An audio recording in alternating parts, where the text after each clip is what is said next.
Hi, everyone, and welcome back to the International Solidarity Pod, which is a podcast that aims to explore current affairs and history relating to imperialism, the global south, gender, political economy, and people to people ties.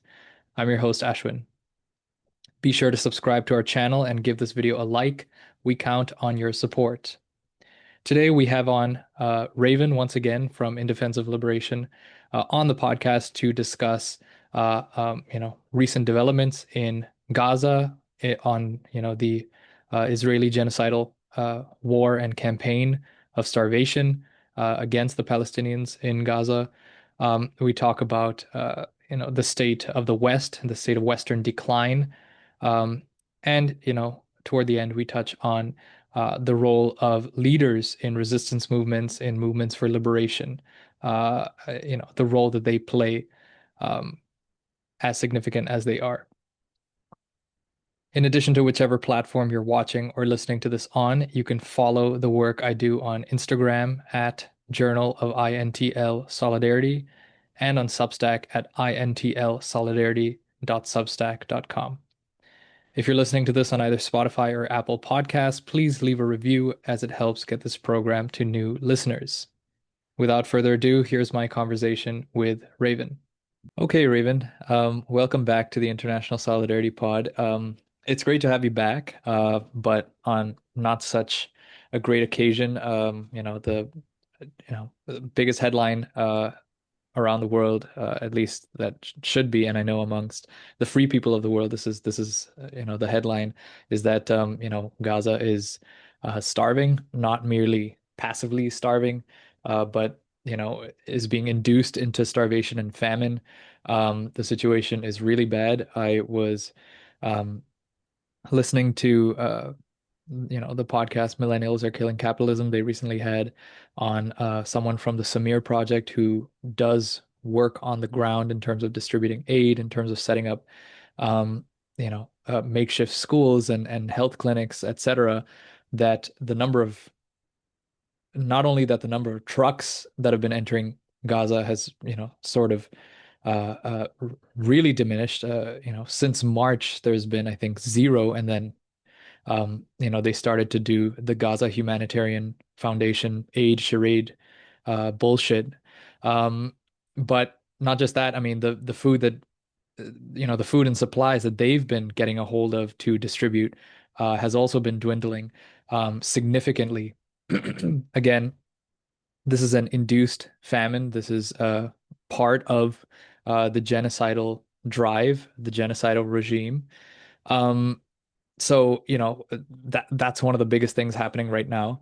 Um, in sort of conjunction with that, not too long ago, we heard talks of a potential ceasefire. I believe, Donald Trump said something along the lines of, "Oh yeah, it'll be here, just by the end of the week," that kind of thing. I mean, they say this thing every time.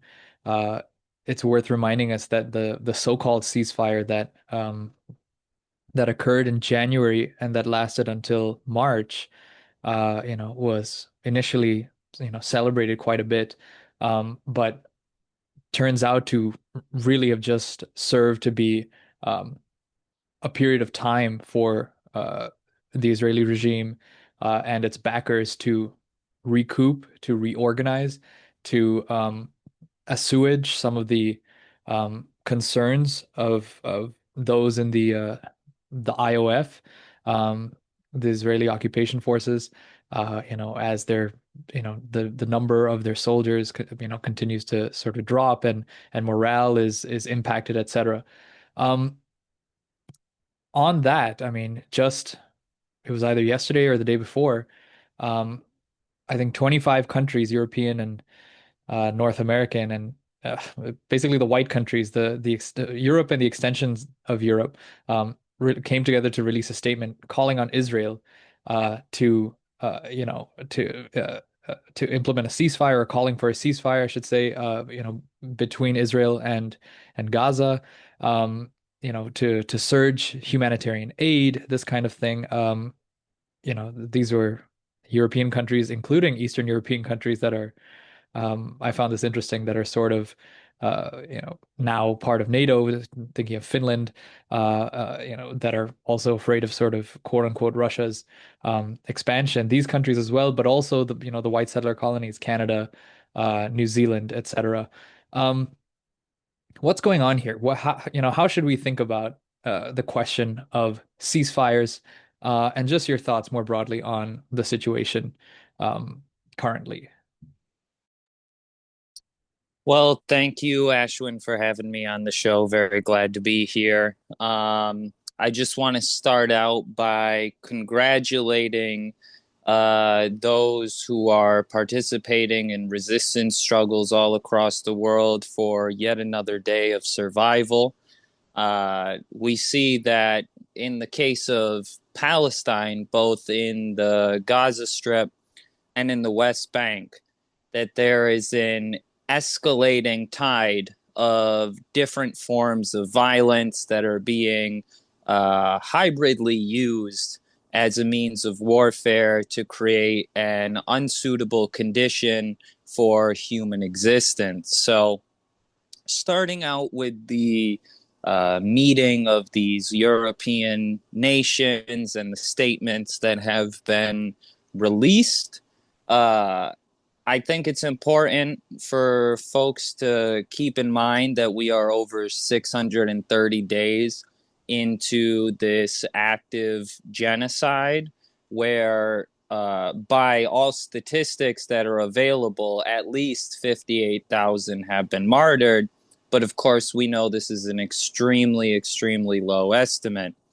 Now, I bring this up because 630 plus days into the genocide, now all of a sudden Europe is getting together and deciding that, oh, this is something that we need to stop. Well, the reality is that these European and imperialist leaders and their lackeys throughout the world are in a situation where soon this genocide will come to an end, not because of statements made, not because of proclamations from the imperialists or from the Zionists, but because resistance has continued to successfully develop and grow, and the resistance factions have been successful in multiple different ambushes and military operations throughout the last week. So I say this because ultimately this genocide cannot and will not continue by the will of the Palestinian people alone. And we have seen that this will, even amidst starvation, even amidst widespread disease and carnage and bombing, is continuing to grow. Now, the humanitarian situation is dire. We know this, and if we don't know this, we haven't been paying attention. Of course, for over a year now, there has been a severe lack of any and all foodstuffs, medicinal supplies, surgical tools, essentially everything needed for human survival. But the siege on Gaza, we must remember, started in the year 2006. So the starvation which we are witnessing today is an over 19 years struggle by the Palestinian people to survive by whatever means necessary.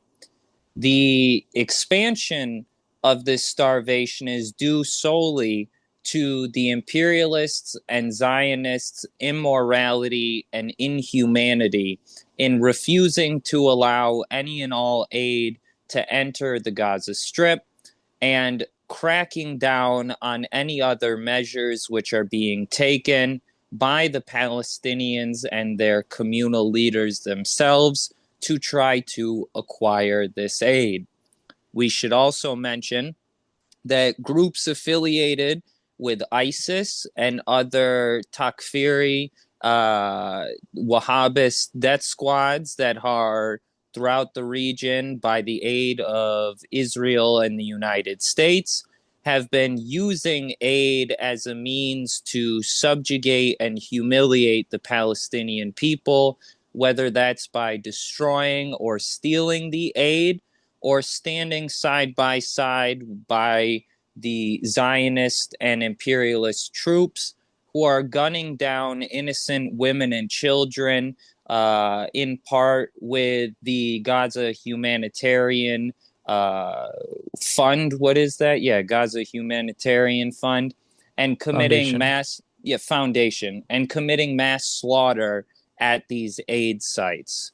Um, the question of hunger, the question of malnourishment, the question of the degradation of human survival comes from a result of the actions taken by the Zionists and the imperialists to punish the Palestinian people for daring to defend themselves and stand up in the face of genocide. Um, yeah, go ahead. Um, yeah, no, that's right. Um, I'm trying to, well, I think one thing that's sort of becoming clear to me at least, um, is that from the part, I mean, a letter like this, right, from the imperialist West is sort of a reflection of how they're struggling to see an end to this. And I think this is where you can sort of see the contradiction between Israel and the rest of the West. I mean, that contradiction has always existed. Is it widening, in any significant way? Um, that remains to be seen, but there simply does seem to be this kind of death drive and expansionary drive on the part of the Israeli regime. Um, Thinking of its adventures in the region, Iran, Syria, Lebanon. Um, but I think the imperialist West, who have other considerations to make, right, in terms of the war with Russia, the war on China, the coming war on China. Um, I think they would much rather see this handled in a much more strategic kind of way. I mentioned on a previous episode of the podcast that that's why it seems like uh, you know, um, the British government and the French government were supposedly, uh, you know, moving toward unilaterally recognizing a Palestinian state when, of course, they didn't. Whether it would have even gotten to that point is sort of uncertain, but certainly Israel pushed back against it. But I think, and then recently, as I mentioned on the previous episode of the podcast, Mark Carney calling for a Zionist state of Palestine. Um, these things are sort of efforts to contain the situation in such a way that produces a good amount of longevity for the Israeli regime going forward. The Israeli regime doesn't seem to want to you know take that route, so it remains to be seen where it goes from here. Your thoughts on that? So, a couple different things. The first, harkening back to the question of these so-called ceasefires, the role of Zionism today is a historical one and a precedent which we can look towards to kind of chart out some of these answers is the path which the uh, colonial, imperialist, and fascistic state, now known as the United States of America, came into being as an offshoot of British imperialism. Of course, during the fall of the British Empire and leading up to it, the settlers on Turtle Island within the British colonies began to operate almost unilaterally against the interests of the British Empire. And in order to allow the British Empire to continue to exist, the British had to sever a dying limb and allow that dying limb to operate as it willed. Now, the same is happening with the settler colonial state known as Israel. The British, along with the French, along with the Germans, along with the Italians, the Spanish, the Portuguese, the Canadians, the US, Mexico, and other nations who have allowed Israel to continue to exist to this point, have gotten into a situation where, yet again, one of their imperialist limbs is parasitic and is leading to more contradictions than they are willing to deal with. So, what will they do? They will sever themselves in more overt forms and allow the Zionist entity to do as it pleases while attempting to rearm and reorganize themselves for a larger confrontation, not only with China, but with the burgeoning global South, which is becoming more and more a, what do you want to call it? A sliver in their side. So that's the first thing. The second thing is in relation to these ceasefires and these different statements coming out of Europe. The ceasefires exist for the Zionists and the imperialists to reorganize and rearm themselves and to strategize for the next round of battles to occur not only in Palestine, not only in the region, but throughout the globe. And that brings me to the third thing. Right now, we see that the contradiction which exists between the larger imperialist system and the Zionist entity itself is not a contradiction in essence, but is rather a contradiction in form. And what we mean by this is that the large long term goals of these entities, of these ruling classes, collaborate and correlate with one another on the broader scheme of things.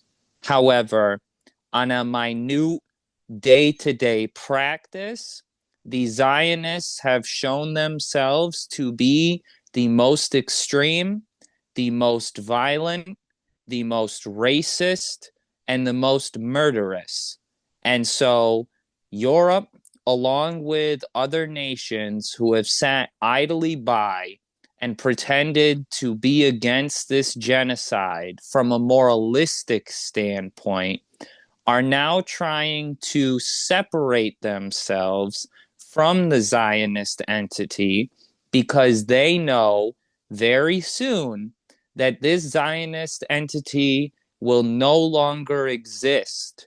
There will not be a Zionist state of Palestine, and there will be no state of Palestine alongside the existence of a settler colonial state, which is focused sharply in on the absolute annihilation of the Palestinians, the Lebanese, the Syrians, the Iranians, the Iraqis, the Kuwaitis, and the Yemenis.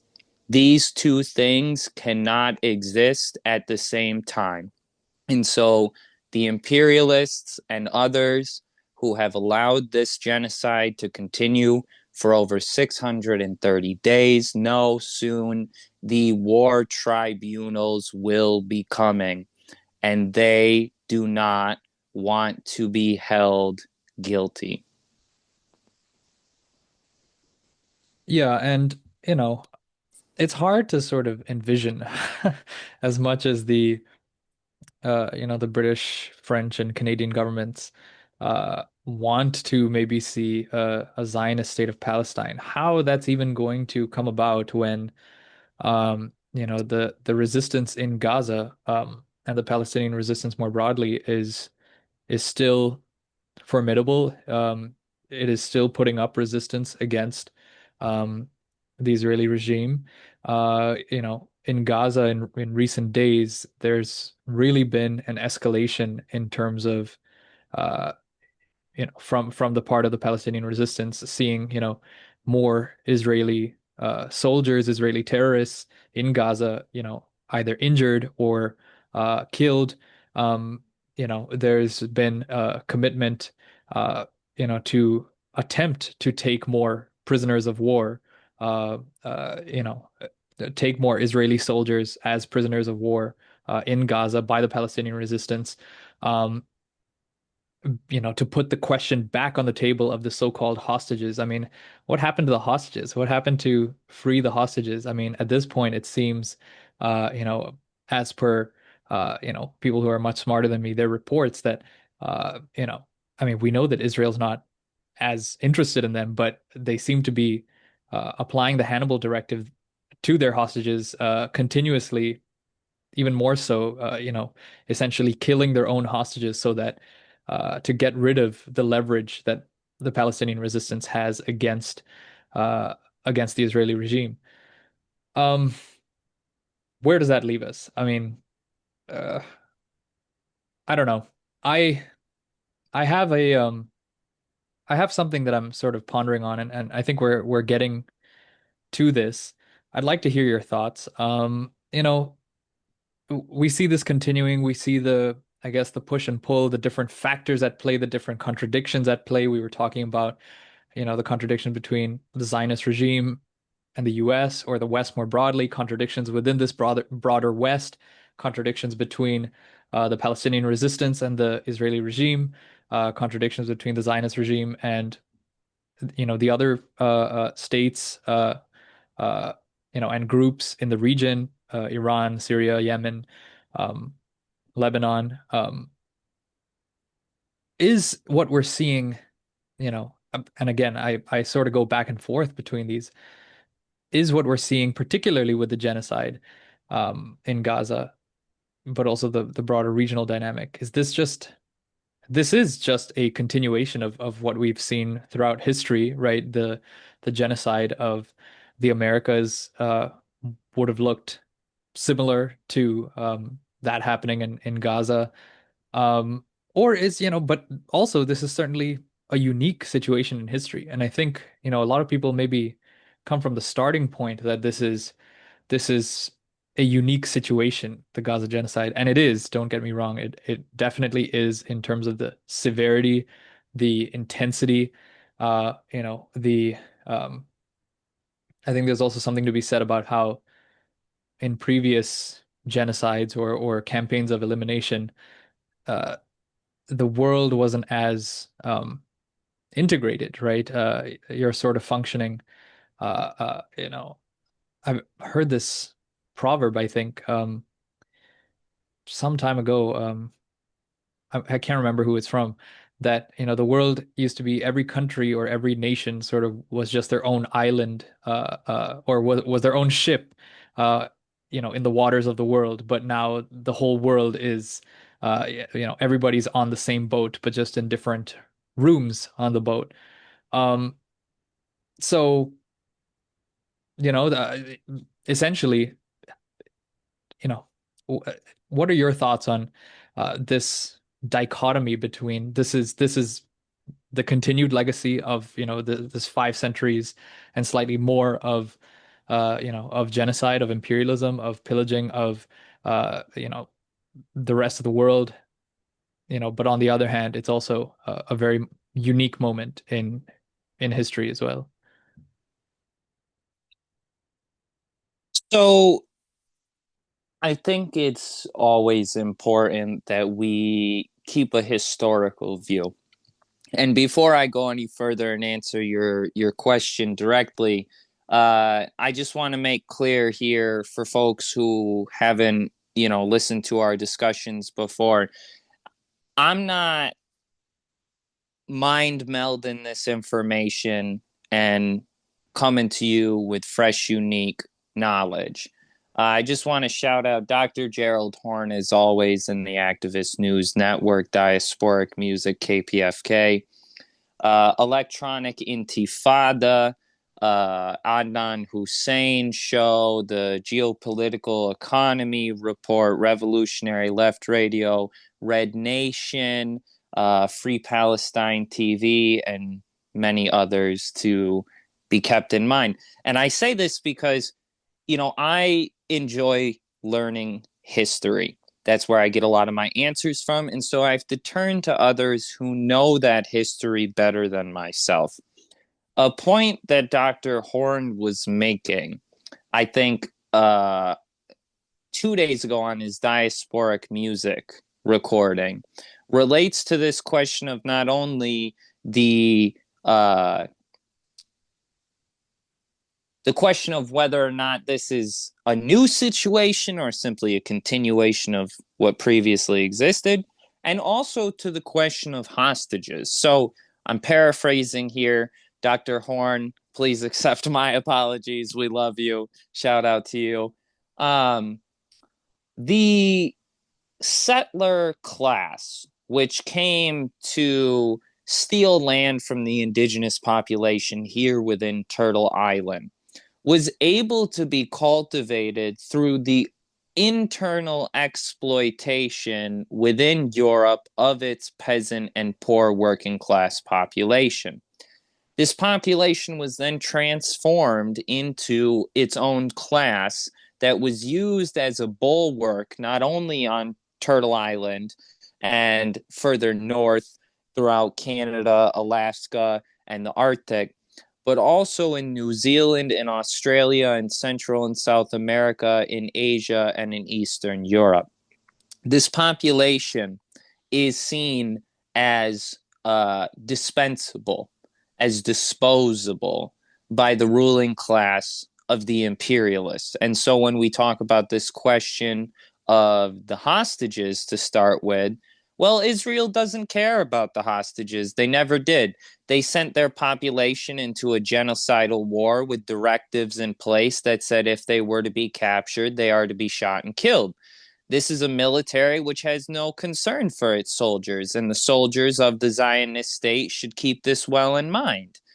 The second point, going to this question of whether or not this is a separate or a similar continuation of the same, history shows that change comes first in quantities. So we see after World War II, there are multiple different battles and proxy wars and invasions and coups and assassinations, which the West, largely the United States, in pair with Germany, France, and Britain, but others as well, in order to create a situation where the imperialist West could easier exploit the global South. But over time, that quantity turns into a quality. So, of course, during World War II, the only use of a nuclear weapon against a civilian population is by the United States of America, and it must be stated time and time again. Millions were slaughtered in Hiroshima and Nagasaki. This was a qualitative shift in the act of warfare. From that point forward, new qualitative shifts were made. You have larger tanks, you have larger shells, you have faster aircraft, you have faster missiles, you have bigger guns, you have more of them, and you also have advancements in cyber warfare, in chemical warfare, and biological warfare. Today, what is happening not only within the Gaza Strip and the West Bank, but also all throughout this region, is an experimentation by the military-industrial complex to continue to make qualitative leaps in warfare. We could say it is both a continuation of the same history of settler colonialism, imperialism, and fascism, but like all things, these systems advance, they develop, they reform themselves, and they make qualitative shifts. So, although it is a continuation of this 500 plus year war on the oppressed and exploited masses, it is also a significant and qualitative shift in the total war which is being perpetrated against the region, not only with bombs, not only with guns, not only with tanks, but with chemical weapons, biological weapons, starvation, terrorism, propaganda within the imperialist countries, propaganda within the colonized countries. This is a type of warfare which humanity has never seen before, except for in bits and pieces.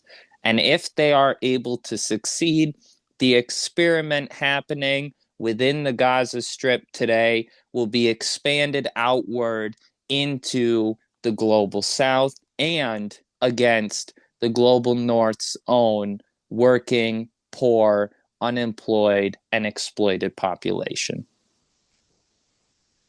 It will indeed, and maybe just sort of the last thing I say here before you can transition us, is that sort of, what you're pointing to is, how all these states of the West, including the Israeli regime, are regimes, right? Like, I mean, the word regime is very much used by uh, the West and Western media to refer to supposedly unpopular governments who are, characterized as barbaric or backward, such as those in Iran or North Korea.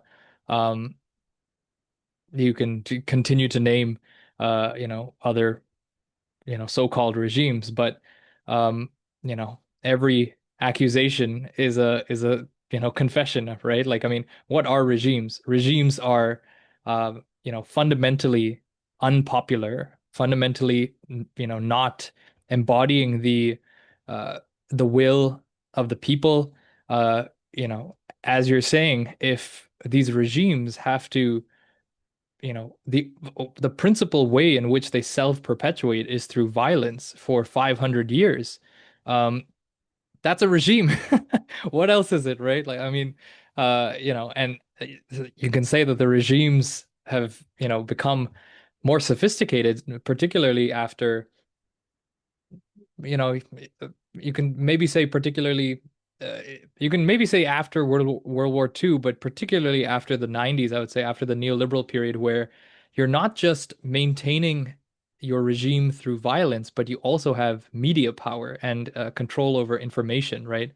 Samir Amin, a third worldist, political economist, etc., talks about sort of the five monopoly controls of the West, monopoly over, natural resources, over technology, over finance, over, information and media, and over, military weapons. Um, the one of those that still remains very strong in the hands of the imperialist West is the control over information and the control over media.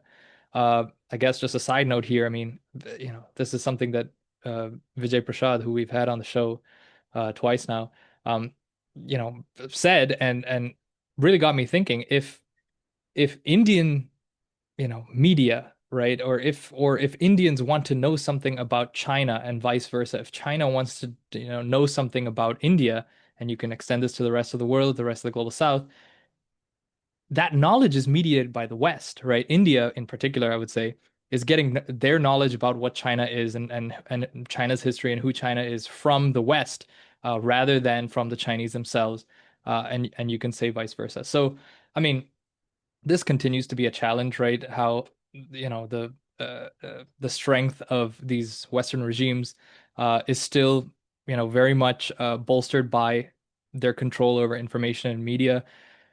We're starting to see a little bit of that, fade, especially with the Israeli regime, right? I mean, no amount of crying anti-Semitism now seems to, seems to scare people anymore, at least not to the same extent. So, uh, power over information and the flow of information and media is starting to erode. But we're talking about history, we're talking about centuries. This is a process, and it'll uh, take time. Um, but yeah, my point is these are regimes. You can take us from there, Raven. So, a couple different things come to mind, and I'll transition us nicely into our following point with these.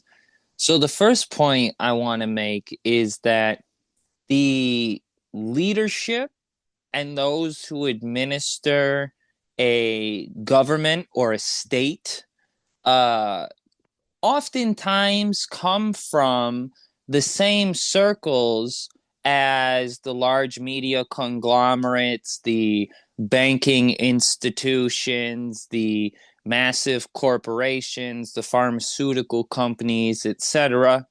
And so they are able to tie together quite seemingly this monopoly on information. And even in the case of states who operate seemingly for the interests of their population, those who proclaim themselves to be social democrat, socialist, what have you, there is also a process by which this monopoly is wrested or taken away from the previous ruling class. And the leadership in these social democratic, socialist nations also still, without meaning to, creates a gap between themselves and the general population. They don't make it so, but they oftentimes have to exist in a situation where there are still those on the ground who do not really know what's going on for different reasons, geography, internet connection, communication, what have you. The second point I want to say is that we play into this problem as people ourselves. How many among the so-called left will go to the Washington Post or go to BBC or go to MSNBC and do take like conversations using state talking points and trying to act as if they are somehow uh, independent journalists? You have so many among the left who do no research. You have so many among the left who do not build relationships with people outside of their own community. We do not always need the internet for information from these large news sites or blog sites. Social media exists, and we do have the potential to form relationships with working and oppressed people throughout the globe. Hi, Ashwin. Nice to see you. That's how we got here. So that brings me to my third point. So, this question of information. Now, there's a difference between just information, just scattered words put together pretending to be the facts, but creating a false narrative. And then there's the truth, right? So you have many among the left who say they do research, who do have relationships with people, but they're just taking a full gulp of all of the information available without sifting through, without doing analysis, without having a class, structure in mind, looking through a class lens.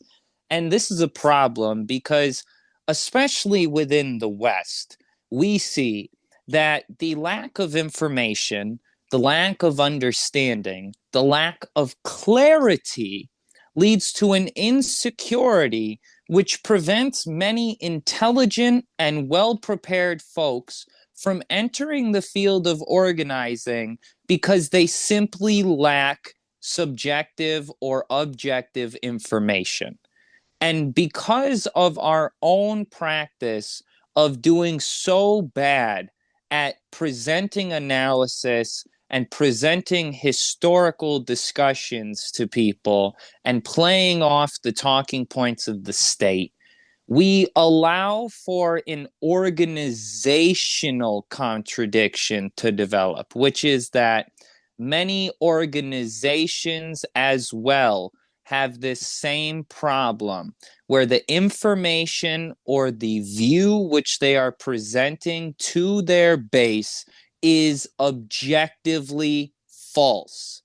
And that is something which we, as exploited, oppressed people, as working people, as immigrants, as refugees, etc., we need to be doing the hard labor of communicating with one another and clarifying the international, the domestic, and the local situation to those around us. It takes a lot of work, but it's not like we have to do this alone.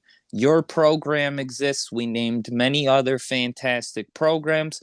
You simply just need to take your time and use some common sense. I mean, I know that's hard for a lot of us, but if the US is saying it, or if Britain is saying it, or if France is saying it, there's a good chance it's probably not fucking true.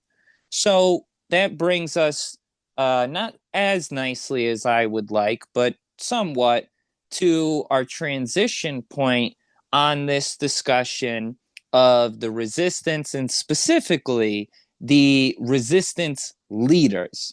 Now, I think it actually flows quite well, because why I wanted to bring up this discussion of resistance leaders, past and present, is because the role of many, whether it be Yahya Sinwar, whether it be Ismail Haniyeh, whether it be Hassan Nasrallah, whether it be Fidel Castro, whether it be Mao Zedong, whether it be Vladimir Lenin, or whomever.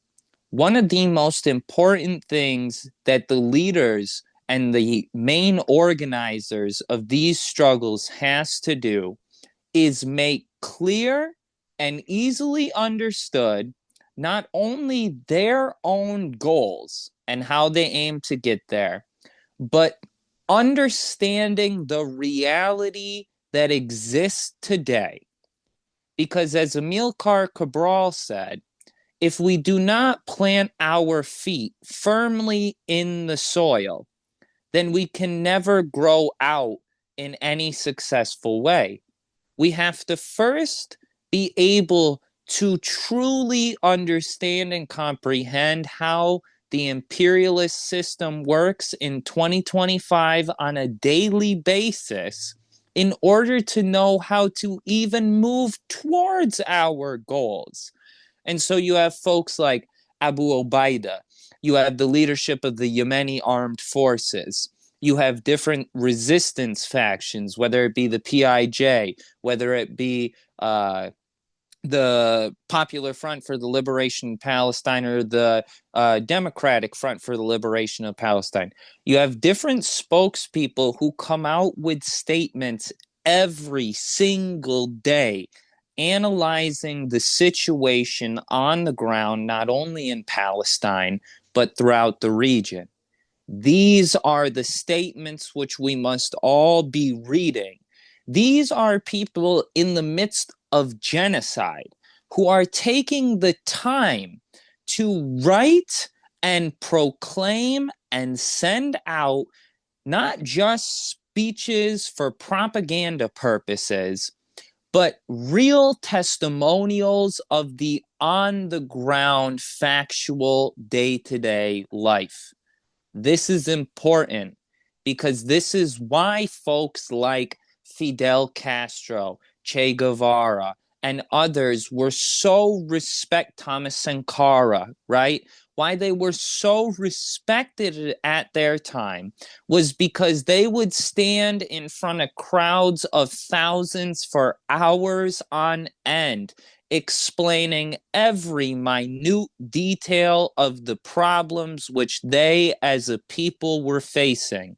And they would make clear, we are not telling you these things in order to tell you what to do, but it is an informed populace which allows for the leaders of that population's movements and organizations to do such a good job at explaining and uh, making statements and such. And the last point I want to say on this is that, the real importance of resistance leaders to me becomes ever more evident when these young kids, 18, 19, 20 years old, are being slaughtered, guns in arm, engaging in struggle, and they are lifted up by their community, because these are not just individuals acting in the shadows. These are not corrupt opportunists and adventurists. These are children. These are children who are forced into a position where they have to make a choice. Do I lie down and die, or do I fight for my freedom? And it is the resistance leaders, it is the resistance factions, it is the actions and the objectives which they are accomplishing, but it is also the statements, the speeches, the conversations, the communication, and the relationships that the leaders have with the people, which is evident in the mass demonstrations in Lebanon, in Iran, in Yemen, for these martyred leaders themselves. What comes to mind even is, on the topic of leaders and the role in communicating, um, even the you know the killing and martyrdom of Yahya Sinwar, who even in his death, right? I think if I'm not wrong, the autopsy revealed that he hadn't eaten for 3 days, something like that. Was a leader in the Palestinian resistance against the Israeli regime, and wasn't just a glamorous leader, but fought on the battlefield in an anti-colonial struggle. That's what this is.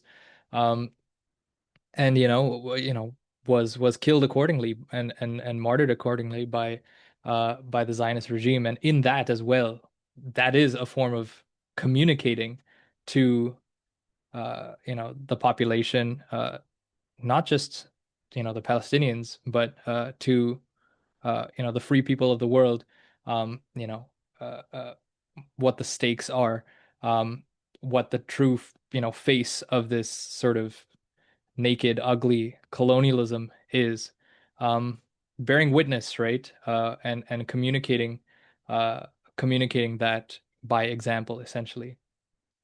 Um, the other thing I wanted to pick up on in terms of, um, the role of leaders and their role in information, conveying information and um, relaying the events on the ground. You mentioned a lot of leaders from the global south, Thomas Sankara, Mao Zedong, etc. This is particularly at a time when you don't have something like the internet in many global south countries, of that period. I'm talking the 30s, 40s, 50s, 60s. There might not even be, printing presses. Think of the rural areas, right? Printing presses might have really only been in urban centers and, compared to the global north, quite limited in, number as well. So who is also, let's not forget, most of these countries, right, might not even be, probably weren't literate either. And that, that was the struggle of a lot of the left communist socialist movements of the early 20th century. But as you're saying, in that context, that's when resistance leaders become communicators of the movement, communicators of truth, communicators of resistance and liberation. And that's also when you see, the counterforce, what built up the media apparatus of the global north is the need to create alternative information, right? Alternative facts, right? That's where you see outlets like Voice of America, right? Essentially U.S. propaganda state mouthpiece that, it's disseminated all over the world. That's anti-left, anti-communist, pro-Western regime. That's where you see organizations like this, the CIA doing their work, USAID. I can even think in Hong Kong of Apple Daily, which was, shut down after um, the 2019 2020 protests. Um, so, when we were talking about, this control over information, a lot you can see how history is moving here, right? That this control over information doesn't just come out of nowhere. It reacts to movements for liberation. It reacts to the people's will, because ultimately, the free people of the world have agency. That's not just a platitude I'm throwing out there. This is I'm reflecting a historical fact, right? The people of the global South, historically have made revolution, have fought for their liberation, won certain rights and concessions, through their fight for liberation. And then you see this sort of these destructive media operations, information warfare operations, come in reaction to that. Um, I guess, sort of on this topic of like leaders of movements, right? How do we think, Raven, that, this how do we reconcile, I guess, what you are saying, what I am saying with um, how to conceive of, the role of leadership in movements, in left movements, particularly in the West today, in, I guess, our context. We're both in North America, you're in the US, I'm in Canada. Um, particularly at a moment where um, you see several attitudes or tendencies toward the idea of leadership. I think recently on the left, it's become more popular, and for its own valid reasons to move away from this idea of centralized leadership, one leader. Often these are men that are sort of egotistical and sort of sort of power high sometimes. Um, on the other hand, there's the case for there's always the case for horizontal kind of leadership because it's more democratic. You can see this also in reaction to, how someone like Stalin, okay, is vilified as a leader and a dictator and this kind of stuff. And I believe this drive, on the Western left or the Western pro-democratic forces, um, as being against sort of centralized leadership, as coming from this kind of Cold War propaganda, among other things as well. Um, so, I mean, the left in the West is relatively weak. Okay, it's not that major of a force. Hopefully that changes.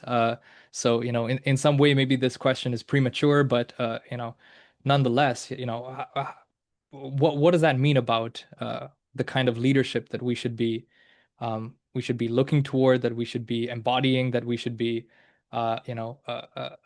trying to generate in, I guess, the imperial core in terms of left movements.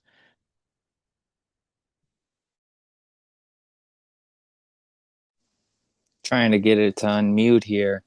All right, so I got like 17 different things that I want to say, and I'm not actually, but I have a couple different things I want to say. I want to first start with answering your question. What kind of leadership should be we be looking towards in the West?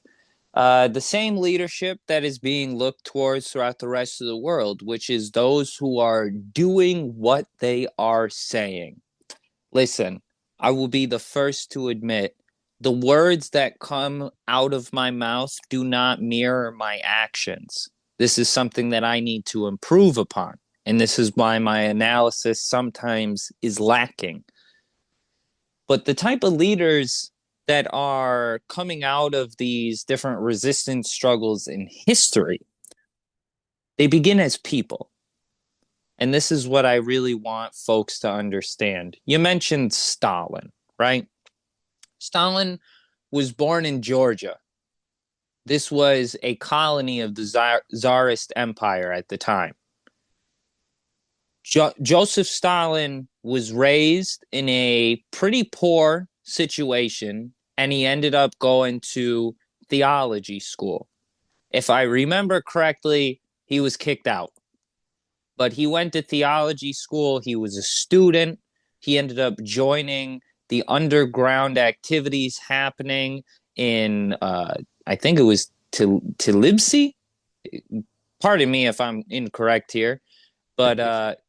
yeah, the pronunciation I know I had wrong, but the location is maybe not correct either. Anyways, the position that Stalin once came to hold came after 30 years of not only underground activities, but party member activities. He was elected, and he was elected 4 times, meaning he did such a good job that they put him back into the position as Secretary General against his will. Stalin asked multiple times, it is documented, to step down from his position because he was exhausted. And yet, the Soviet people and the CPSU particularly decided that he was the one fit for the job. And the same goes for other parties. If we look at someone like Castro, Castro was a student, he was a lawyer. He was involved in the July 26th Moncada barracks raid, which the anniversary is coming up very shortly. All these different leaders, Yahya Sinwar, Rev Left does a fantastic episode on the life and legacy of Yahya Sinwar. Shout out Brett, and I believe Allison was on that program as well. These leaders are born as people. They are raised in conditions which they do not control. What they do control is how they respond to those conditions. So let us look to the West and ask this question again. What leaders should we be looking towards? Well, look at LA. Look at Union del Barrio participating in these counter attacks against ICE, against DHS, against INS, against the LAPD. Look to the indigenous who are struggling for land rights and for an end to exploitative gas and agricultural and all kinds of exploitative practices. Look towards the refugees who are fleeing from war-torn nations, many of whom with military service, with training, with an understanding of what warfare looks like, what you need. And then look also towards those revolutionary academics and intellectuals like Dr. Horn, like Dr. Reverend Joy Powell, like Jalil Muntakim, like so many others within the movement, Alex Avina and others, who are helping to clarify what is happening on the ground for those of us who are not there. The problem is we think like 18th century Christians sometimes, that Jesus Christ himself has to be resurrected for us to be able to engage in struggle. You know who ought to be a leader? Any fucking person who is willing to deal with repression, with jail time, with probably no income, needing to survive from couch to couch, needing to move from house to house.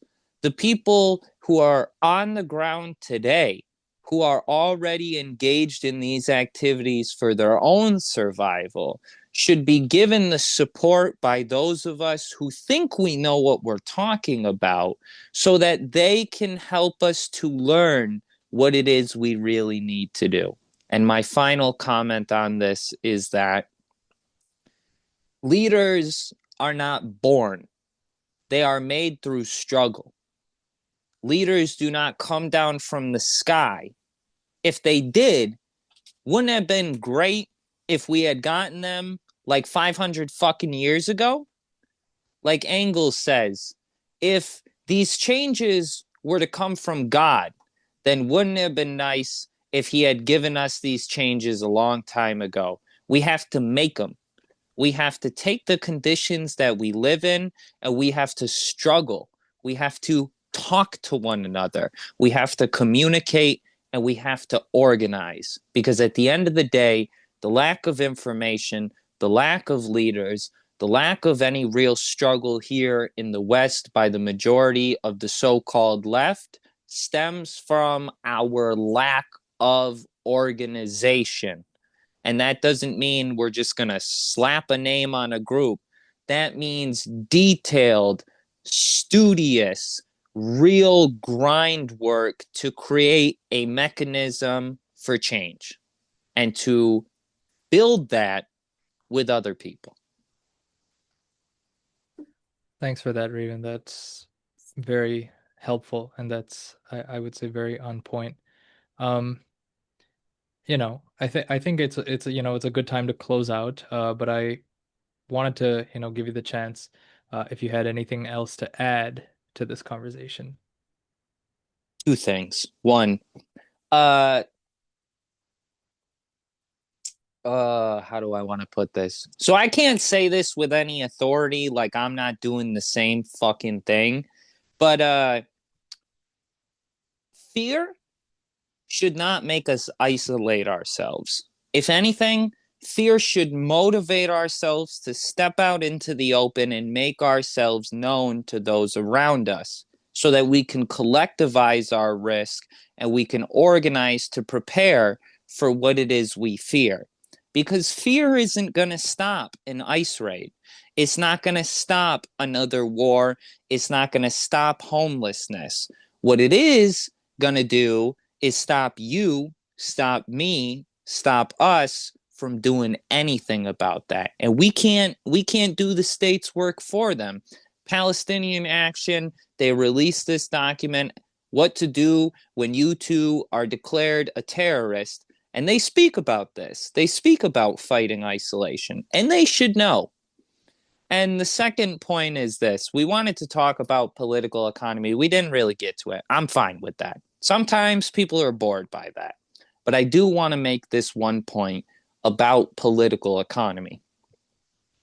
Politics, economics, united. One, they operate in tandem. The political structure is connected to the economic base.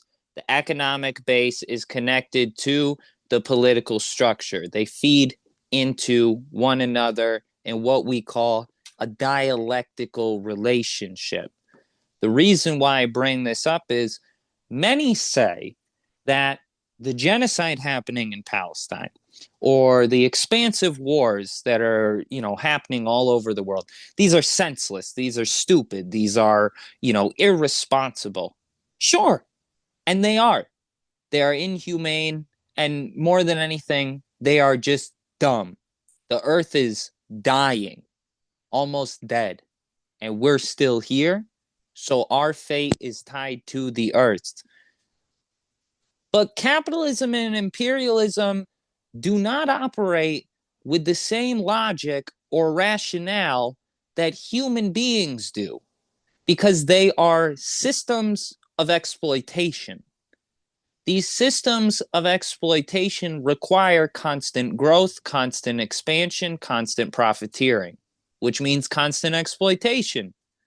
So why is what is happening in Palestine happening? Why is what's happening in the United States what's happening? It is because it serves the purpose, it serves the functions that the leadership needs, which is a divided population, which is an uninformed population, which is a disorganized population, and which is a fearful population. These leaders, what we call the ruling class, do not themselves make these decisions either. They are simply the individuals who administer the state as the state dictates and decides through its systems what is to come next. So what we can expect is more war, more pain, more suffering. But already, this is leading to a tidal wave, which the imperialists cannot flee from. And that is resistance. That is struggle and liberation. And here we are today, folks. All love and respect, all power to the resistance, all love and respect to the martyrs, all power to the people. And remember, without organization, without analysis, without history, we are just doomed to repeat the same failed mistakes as those who came before us. We have a duty, we have a responsibility, and we stand on the shoulders of billions who have died so that we can be here. So we will struggle on. Thanks for that, Raven. Um, could you let the listeners know how to find you, or if you have anything else to plug, feel free to go ahead.